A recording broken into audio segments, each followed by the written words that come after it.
बिस्मिल्लाहिर्रहमानिर्रहीम। अस्सलाम वालेकुम एवरीवन। हमारी स्टेटिस्टिक की सीरीज जारी है और आज का जो हमारा टॉपिक है वो है बाइनोमियल डिस्ट्रीब्यूशन। कोका मंजूर आपकी खिदमत में हाजिर है जी, टीचर ट्रेनर लाइफ कोच। आपको मेरा YouTube link, Facebook page, LinkedIn, Instagram, WhatsApp number सब पे नज़र आ रहा है। आप किसी तरीके से भी अगर चाहें तो मुझसे रब्ता कर सकते हैं if you feel any confusion और query. So let's begin. What is binomial distribution? सबसे पहले हम इसको समझेंगे कि बाइनोमियल डिस्ट्रीब्यूशन क्या होता है, and then we will solve a numerical question on it कि हमें इसकी अच्छे से समझ आ जाए। बाइनोमियल डिस्ट्रीब्यूशन वो डिस्ट्रीब्यूशन होती है जिसके अंदर हमारे पास दो आउटकम्स होते हैं। याद रखें, जो वर्ड बाय है ना, बाय का मतलब ये होता है दो। ठीक है, तो दो आउटकम्स क्या हो सकते हैं जिसको हम कहते हैं, एक को हम कहते हैं सक्सेस और एक को हम कहते हैं फेलियर। ठीक है, तो ये ऐसी आउटकम, ऐसा एक्सपेरिमेंट, ऐसा ट्रायल जिसमें हमारे पास दो आउटकम्स आ जाते हैं। जैसे मिसाल के तौर पे बड़ी कॉमन सी एग्जांपल आपको क्लास में भी टीचर्स भी देते होंगे कि जी, जब हम एक कॉइन को टॉस करते हैं तो हमारे पास एक हेड आ सकता है, एक टेल आ सकता है। तो अगर आप हेड में इंटरेस्टेड हैं कि जी मैं अब हेड आए, तो हेड को हम सक्सेस कह देंगे, और एनीथिंग अदर देन हेड यानी टेल जो है वो फेलियर कहलाएगा। इसी तरह जब हम कोई भी काम करते हैं, जैसे आप एग्जाम है तो आप जब हम कहते हैं जी पास हो जाए, लेट सपोज 60% पे पास है, तो वो हमारा सक्सेस कहलाता है, और 60% से कम जितना भी आ जाए वो फेलियर कहलाता है। तो दो आउटकम्स हो गई, सक्सेस एंड फेलियर। यानी जिसमें आप इंटरेस्टेड हैं जिस इवेंट के अंदर, उसको हम सक्सेस कहेंगे, और जिस इवेंट में हम इंटरेस्टेड नहीं है, अगर वो रिजल्ट आ जाए तो उसको हम फेलियर कहते हैं। और अगर ये कोई भी एक्टिविटी एक से ज्यादा मरतबा या काफी रिपीटेड टाइम्स, मल्टीपल टाइम्स की जाए, और उसके यूं ही दो आउटकम्स आए, तो उसको जो हम रिकॉर्ड कर लेते हैं उसको कहते हैं binomial distribution. So it's a type of distribution that has two possible outcomes. तो इसमें हम बार बार एक्टिविटीज करते हैं और हमारे पास जो है वो क्या आता है, दो आउटकम्स पॉसिबल आ सकते हैं। इसके हम कुछ प्रैक्टिकल एग्जांपल्स देख लेते हैं। प्रैक्टिकल एग्जांपल्स में मिसाल के तौर पे कोई मेडिसिन है वो इंट्रोड्यूस की गई है किसी भी बीमारी के लिए, कि जी अगर ये फलां बीमारी को ठीक करती है, फॉर एग्जांपल कैंसर को ठीक कर सकती है, एड्स को ठीक कर सकती है, किसी भी चीज़ को, ठीक है ना, शुगर को ठीक कर सकती है, डायबिटीज जो पेशेंट है। तो अगर वो उसको ठीक कर देती है तो हम इसको सक्सेस कहेंगे। अगर if it does not cure we'll call it as failure. तो उस मेडिसिन को हम मुख्तलिफ टाइम रिपीट करके चेक करते हैं मुख्तलिफ पेशेंट्स पे, तो हर दफ़ा दो आउटकम में से कोई एक आउटकम आएगा। तो ठीक करे तो ये हमारे लिए सक्सेस हो जाएगा, और नहीं ठीक करेगी तो उसको हम फेलियर कहेंगे। इसी तरह आप लॉटरी टिकट लेते हैं तो इधर you are going to win और यू आर नॉट। जैसे आप प्राइस बॉन्ड ले लेते हैं तो या तो निकल आएगा इनाम, और या फिर जेब से ही निकल जाएगा। ठीक है ना। तो कहने का मतलब कि या आपको मीन्स इसमें भी दो आउटकम्स है कि हम प्राइस बॉन्ड जो लेते हैं या लॉटरी का टिकट लेते हैं कि जी निकल आए, तो उसमें इंटरेस्टेड हम किस में कि इसका इनाम निकल आए। तो जिसमें हम इंटरेस्टेड हैं उसको हम सक्सेस कहेंगे, और जिसमें हम इंटरेस्टेड नहीं है उसको हम फेलियर कहेंगे। तो आई होप कि अब आपको कॉन्सेप्ट समझ में आ गया होगा कि बाइनोमियल डिस्ट्रीब्यूशन होता क्या। इसी तरह आप इसको दुनिया लाइफ की जितनी भी एग्जाम्पल्स हैं उसमें आप इसको कर सकते हैं। मिसाल के तौर पे इस शेयर में इन्वेस्ट किया जाए या नहीं, इस प्रोजेक्ट में इन्वेस्ट किया जाए या नहीं, तो अगर हम प्रॉफिट हुआ तो सक्सेस कहलाएगा, नहीं हुआ तो फेलियर कहलाएगा। अब हम इसको सॉल्व करते हैं न्यूमेरिकली। इससे पहले हम ये फॉर्मूला देख लेते हैं। इसका फॉर्मूला क्या है जी, पी प्रोबेबिलिटी ऑफ आर, यानी आर कहते हैं हम जो हमारे number of success in trials होंगे, ठीक है, एन इंटू सी यानी एन सी आर जिसे कहते हैं, P raise to power R and Q raise to power N minus R. अब पी, एन क्या है, नंबर ऑफ टोटल प्राइस, कि कितनी दफा वो एक्सपेरिमेंट दोहराया गया, यानी वो कॉइन को हम 10 दफा टॉस करें तो हमारा एन जो है वो 10 हो जाएगा, या 10 लोगों को हमने सेलेक्ट कर लिया एज ए सैंपल तो वो हमारा एन हो जाएगा। ठीक है। पी क्या है, प्रोबेबिलिटी ऑफ सक्सेस, कि किसी भी इवेंट में जिस चीज में हम इंटरेस्टेड हैं एक्सपेरिमेंट के अंदर, उसको हम सक्सेस कहते हैं, उसकी प्रोबेबिलिटी क्या है। जैसे कि हम कहते हैं कि अगर कॉइन को टॉस करते हैं तो अगर हेड आता है तो इसकी क्या प्रोबेबिलिटी, तो 1/5 हो जाएगी। ठीक है, तो ये हमारी प्रोबेबिलिटी हो जाएगी। क्यू क्या होती है, क्यू की प्रोबेबिलिटी ऑफ फेलियर है, तो यानी सक्सेस वाली प्रोबेबिलिटी को हम 1 में से माइनस कर देंगे तो क्यू आ जाएगा। So q is equal to what, 1 minus p. ठीक है, कि अब देखिए प्रोबेबिलिटी का जो टोटल है वो 1 होता है, तो अगर हाफ यानी 0.5 अगर पी है तो 0.5 क्यू हो जाएगा। अगर पी 0.4 है तो क्यू क्या हो जाएगा, 0.6। ठीक है, 1 माइनस 0.4 इज इक्वल टू 0.6। और आर क्या होता है, number of successes in an trial, यानी हम 10 या 20 या 15 जितने भी एक्सपेरिमेंट कर रहे हैं या ट्रायल्स कर रहे हैं, उसमें से हम कितनी दफा सक्सेस में इंटरेस्टेड है। ठीक है ना, 4 दफा, 5 दफा, 6 दफा, तो वो हमारा आर कहलाएगा। ठीक है, ये सारी चीजें आपको क्वेश्चन में गिवन होंगी, सिर्फ आपने उसमें से एक्सट्रैक्ट करनी है कि क्या इसमें एन क्या है, इसमें पी क्या है, इसमें आर क्या है। ठीक है, अच्छा अब हम इसको न्यूमेरिकल सॉल्व करेंगे तो आपको इंशाल्लाह अच्छे से समझ भी आ जाएगा। पहले इसको समझ लेते हैं कि पी हमारा कैसे पता चलेगा, क्वेश्चन में पी क्या है, या तो परसेंटेज में गिवन होगा, या डेसिमल में गिवन होगा, या रेशो में। मिसाल के तौर पे लिखा होगा कि एक कैंडिडेट है, उसके जीतने के चांसेस जो हैं वो 60% हैं, तो ये हमारा पी हो जाएगा। इसका मतलब 40% उसके फेलियर के चांसेस हैं। या यूं लिखा होगा कि जी इसमें जो दवाई है इसके अंदर सॉल्ट जो है वो जो हम जो दवाई जो ठीक कर सकता है बीमारी को, उसकी रेशो 0.80 है।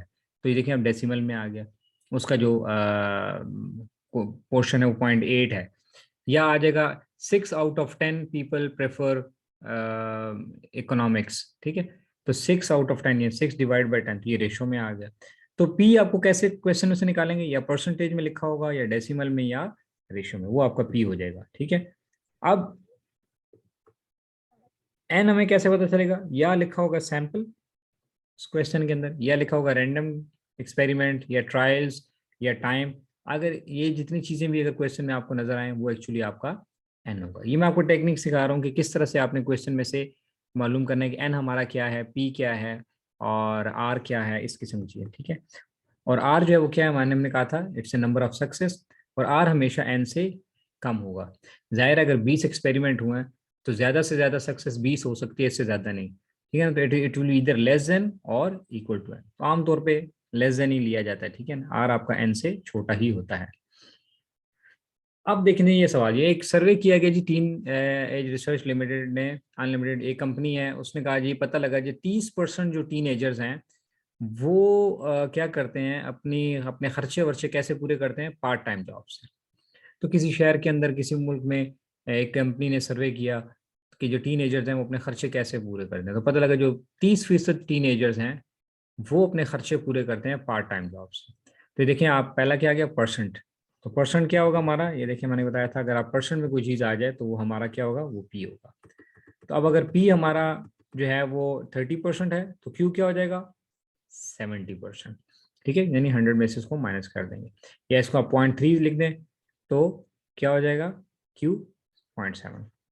तो हमें पता लग गया कि ये क्या है, ये तो हमारा हो गया पी। ठीक है, अब हम क्या कहते हैं, if 15 teenager are selected at random. देखिए ये लफ्ज भी मैंने आपको बताया था कि एट रैंडम आ जाए तो क्या होगा, ये क्या होता है, रैंडम एन। ठीक है, तो अब हमारे पास क्या आ गया जनाब, ये हमारा हो गया एन, कि हमने उस पूरे शहर में से या उस इलाके में से 15 टीनेजर्स को सेलेक्ट किया, and found that the probability that 3 of them will have part time job. अब ये 3 क्या है, ये हमारा आर हो जाएगा, क्योंकि 15 में से 3 लोग, हम ये कहते हैं इस बात की क्या प्रोबेबिलिटी है कि जो 15 लोग हमने सेलेक्ट किए हैं उसमें से 3 लोग जो हैं वो पार्ट टाइम जॉब कर रहे हैं, इसकी क्या प्रोबेबिलिटी है। तो now we are going to solve this question. अब हमें पी भी पता लग गया, आर भी पता लग गया, एन भी पता लग गया, तो जब पी पता लग जाता है तो हमें क्यू भी उससे हम मालूम कर लेते हैं। ठीक है, सो पी क्या था, 30% यानी 0.3, तो क्यू क्या हो जाएगा, 1 - पी, 1 - 0.3, दैट मेक्स 0.7। ठीक है, एन हमें पता था 15 है। ठीक है, और आर भी हमें पता लग गया था 3 है। अब ये सिंपली सारी वैल्यूज हम इस फॉर्मूले में पुट करते हैं जो हमने पहले सिलेक्ट किया। सो प्रोबेबिलिटी ऑफ 3 मालूम करनी है, 3 दफा सक्सेस, 3 दफा सॉरी, जो 15 में से 3 लोग हैं वो क्या पार्ट टाइम जॉब कर रहे हैं, इस बात की क्या प्रोबेबिलिटी है, तो हमने ये मालूम करना है। तो दैट विल बी 15 सी 3.3 हमारा पी है, और रेस्ट टू पावर आर कितना है, आर 3 हो जाएगा, क्यू कितना है 0.7, और एन कितना है 15, आर कितना है 3। तो अब ये हमारे पास इसकी इक्वेशन है। अब ये तो आसान है, 0.3 को का रेस्ट टू पावर 3 कर लेंगे, कैलकुलेटर में आप आसानी से कर सकते हैं। ठीक है, और 0.70 की 12 पावर मालूम कर लेंगे। अगर आप कैलकुलेटर में देखें तो उसके ऊपर लिखा होता है x raise to power y, या y raise to power x, ऐसे लिखा होगा। ठीक है ना, तो वो आप उसको यूज कर सकते हैं पावर कैलकुलेट करने के लिए। हमें सिर्फ ये कैलकुलेट करना है 15 और C3, इसका आंसर कैसे निकालेंगे, ये मैंने आपके लिए एक रफ कैलकुलेशन की है ताकि आपको पता चल जाए। ठीक है, अब ये क्या फार्मूला होता है, बेसिकली ये होता है पी आर एन आर, तो इसको होता है N factorial divide by N minus R factorial into R factorial. ठीक है, तो एन हमारा कितना है 15 है। ठीक है, तो एन माइनस थ्री यानी एन माइनस आर इन 15 minus three factorial into three factorial. तो फैक्टोरियल क्या होता है? फैक्टोरियल का मतलब होता है कि जो भी नंबर लिखा है उसको एंड तक 1 तक मल्टीप्लाई करते जाएंगे। 15 इंटू 14 इंटू 13 इंटू 12 इंटू, हम करते करते 1 तक भी जा सकते हैं, लेकिन इतना लंबा प्रोसेस करने की जरूरत नहीं है। क्यों? क्योंकि हमारे पास नीचे जो फिगर आएगा 15 माइनस थ्री कितना आ जाएगा 12, तो ये भी 12 फैक्टोरियल होगा। तो बजाय इसके कि इसको 12 को हम 1 तक लिखें, तो इसको भी 12 को 1 तक लिखें, तो हम 12 फैक्टोरियल इधर लिख देते हैं, 12 फैक्टोरियल ये ऊपर वाला भी आ जाएगा। तो इन दोनों को आपस में कैंसिल कर देंगे तो काम आसान हो जाएगा। ये रह गया थ्री फैक्टोरियल। थ्री फैक्टोरियल को लिखते हैं हम, ओपन कर लेते हैं, 3 इंटू टू इंटू वन। तो ऊपर हमारे पास क्या था 15 14 एंड 13। तो ये देखें 2 1 आर 2, 2 7 आर 14 और 3 1 आर 3, 3 5 आर 15। तो 5 7 आर 35 एंड 35 13 आर हमारे पास 455 आर। तो इस तरह से आपने इस को कैलकुलेट करना है। ये आपने सिंपली मैट्रिक के मैथ्स में या फर्स्ट ईयर के मैथ्स में सीखा भी होगा, लेकिन बहरहाल मैंने आप चाहा कि आपको इसको एक्सप्लेन भी कर दूं। ठीक है, तो ये हमारे पास आ गया 455.3 को रेज टू पावर 3.027 आ गया, और 0.70 रेज टू पावर कितना हो जाएगा, ये 15 माइनस 3 12 है। तो इसको जब हम 12 रेज टू पावर करेंगे तो ये हमारे पास आ गया 0.0138।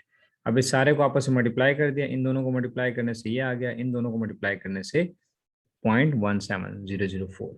ठीक है, so it's means around 17% probability, यानी कि जो 15 लोग हमने सेलेक्ट किए थे उसमें से इस बात की 17% प्रोबेबिलिटी है कि 3 जो हैं वो पार्ट टाइम जॉब करते होंगे। इसी तरह आई होप कि आपको समझ आ गई। अब इस तरह एक और न्यूमेरिकल भी सॉल्व कर लेते हैं ताकि आपको और भी अच्छे से समझ आ जाए। फर्स्ट करें, मैकडोनल्ड हैज 0.95 रिकग्निशन रेट। अब हम देखते हैं कि इसमें कितने लोगों को रिकग्निशन, तो ये देखिए पॉइंट में आ गया, तो ये क्या होगा हमारा पी हो गया। ठीक है ना, आपको मैंने कहा था डेसिमल में आएगा तो वो पी हो जाएगा। तो ये पी हो जाएगा तो क्यू क्या हो जाएगा 0.05।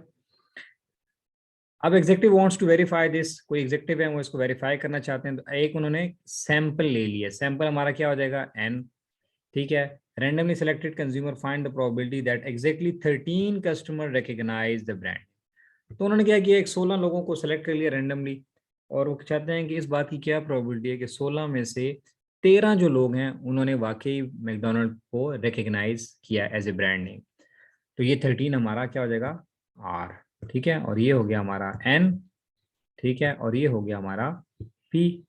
तो ये पी है तो क्यू क्या हो जाएगा 0.05। ठीक है, so P is 0.95, Q is 0.05, N is 16, R is 13. We put all these things into the formula. Again, ये क्या है N 16 है, ये 13 है, इसको हम अलग से सॉल्व कर लेते हैं, और बाकी तो आपको पता है इसको रेज टू पावर 13 कर देंगे, ये R है, और इस टू रेज टू पावर कितना हो जाएगा, ये भी 13 हो जाएगा, N माइनस R 3 हो जाएगा। ठीक है, 16 माइनस 13 3। तो ये देखें 16, वही formula N factorial divide by N minus R factorial into R factorial. तो ये 16 फैक्टोरियल हो गया, 16 माइनस 3 फैक्टोरियल इंटू 3। तो 16 को हम लेके जाएंगे multiplied by 15 multiply by 14 multiply by 13। आगे लिखने की जरूरत नहीं है, क्यों? क्योंकि नीचे हमारे पास आ जाएगा 16 माइनस 3, ये भी 13 फैक्टोरियल है, तो ये आपस में क्रॉस हो जाएंगे। और ये 3 क्या होगा, इसको ओपन करेंगे तो 3 इंटू टू इंटू वन, तो 3 5 आर 15 और 2 7 आर 14। तो 7 5 आर 35 और 35 को 16 से मल्टीप्लाई करेंगे तो 560। ठीक है, तो हमारे पास ये 560 आ गया।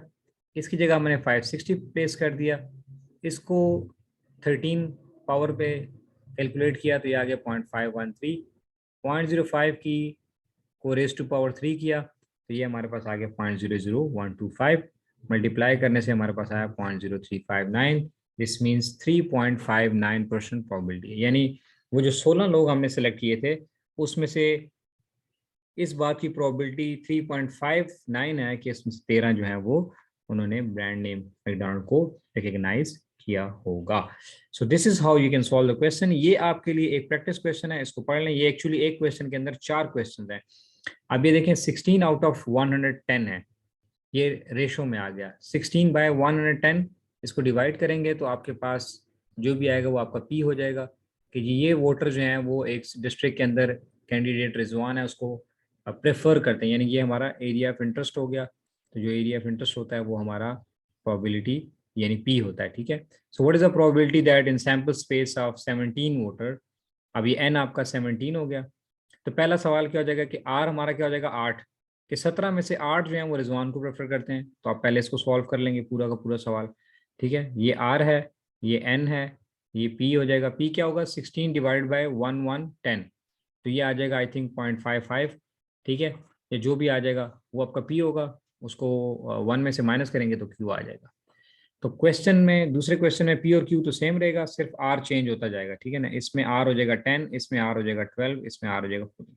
तो एक्चुअली एक क्वेश्चन के अंदर 4 क्वेश्चन है, इसको प्रैक्टिस करें, सॉल्व करें। समझ ना आए तो आप मुझसे डिस्कस कर सकते हैं, मैं आपको एक्सप्लेन भी कर दूंगा।